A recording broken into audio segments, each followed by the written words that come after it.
Oke,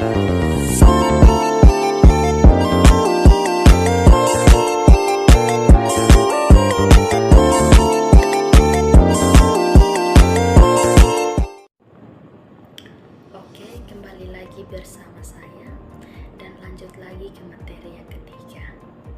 Dan sebelumnya, perkenalkan, nama saya Novianti BTHL dengan NIM 23225111012, Program Studi Pendidikan Sosiologi Universitas Muhammadiyah Kupang, kelas A semester 2. Baik, di sini kita akan membahas materi yang ketiga tentang tahapan pengintegrasian materi pendidikan multikultural ke dalam kurikulum.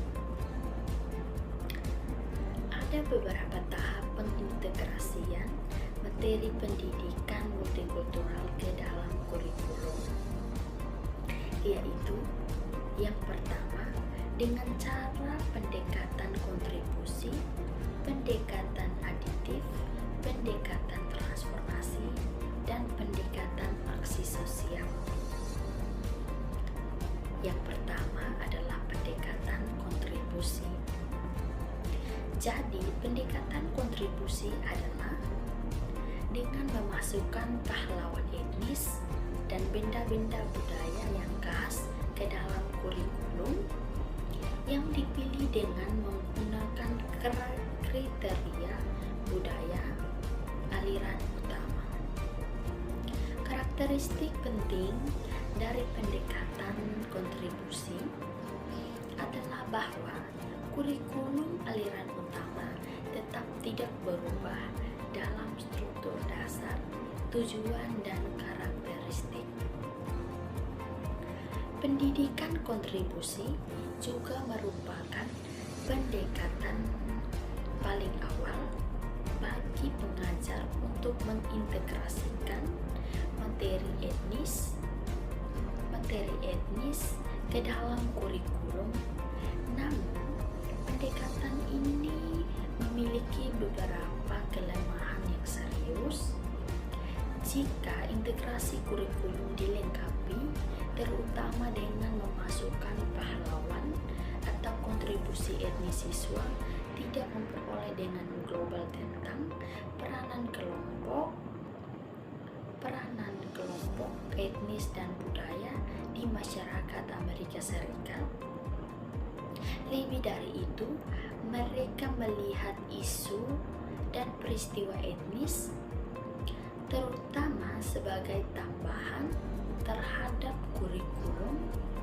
Akibatnya, budaya itu hanya berkedudukan sebagai tempelan terhadap secara utama perkembangan bangsa dan terhadap kurikulum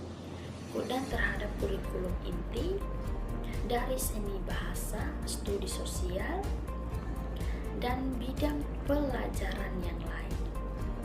Pendekatan kontribusi terhadap integrasi materi dapat memberi siswa dengan pengalaman sesaat yang dapat diingat oleh pahlawan etnis, namun seringkali gagal untuk membantunya memahami peran pengaruh pahlawan itu dalam konteks keseluruhan dari sejarah dan masyarakat Amerika. Lalu yang kedua adalah pendekatan aditif. Pendekatan aditif seringkali dilengkapi dengan penambahan suatu buku, unit, atau bidang terhadap kurikulum tanpa mengubahnya secara substansial. Pendekatan aditif memungkinkan pengajar untuk memasukkan materi etnis ke dalam kurikulum tanpa restrukturisasi, yaitu suatu proses yang akan memakan waktu, usaha, latihan, dan pemikiran kembali dari maksud, sifat, dan tujuan kurikulum yang substansial. Pendekatan aditif dapat menjadi fase awal transformasi kurikulum transformatif yang didesain untuk menyusun kembali kurikulum total dan untuk mengintegrasikan dengan materi, perspektif, dan kerangka pikir etnis. Itu adalah pendekatan aditif. Lalu bagian yang ketiga adalah pendekatan transformasi. Pendekatan transformasi berbeda secara mendasar dari pendekatan kontribusi dan aditif. Pada kedua pendekatan, materi etnis ditambah pada kurikulum inti aliran utama tanpa mengubah asumsi dasar, sifat, dan strukturnya. Dalam pendekatan transformasi ada perubahan dalam tujuan struktur dan perspektif fundamental dari kurikulum. Pendekatan transformasi mengubah asumsi dasar kurikulum dan menumbuhkan kompetensi siswa dalam melihat konsep, isu, tema, dan masalah dari beberapa perspektif dan sudut pandang etnis. Tujuan pendekatan ini memungkinkan siswa untuk konsep isu lebih dari satu perspektif dan melihat peristiwa isu atau konsep yang sedang dipelajari dari sudut pandang kelompok etnis, budaya, dan ras, partisipan yang paling aktif atau berpengaruh paling meyakinkan. Itu adalah bagian yang ketiga, dan kemudian bagian yang terakhir, bagian yang keempat adalah pendekatan aksi sosial. Pendekatan aksi sosial mencakup semua elemen dari pendekatan transformasi, namun menambahkan komponen yang mempersyaratkan siswa membuat keputusan dan melakukan aksi yang berkaitan dengan konsep, isu, atau masalah yang dipelajari dalam penelitian. Tujuan utama dari pembelajaran dalam pendekatan ini adalah mendidik siswa melakukan kritik sosial dan perubahan sosial, serta mengajar mereka keterampilan membuat keputusan.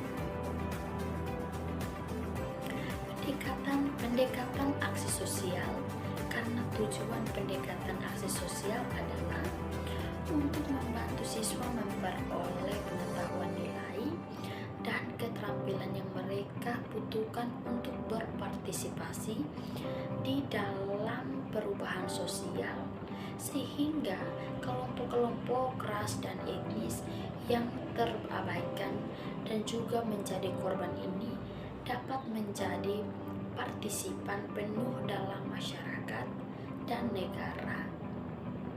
Siswa tidak hanya mempelajari pengetahuan tentang menumbuhkan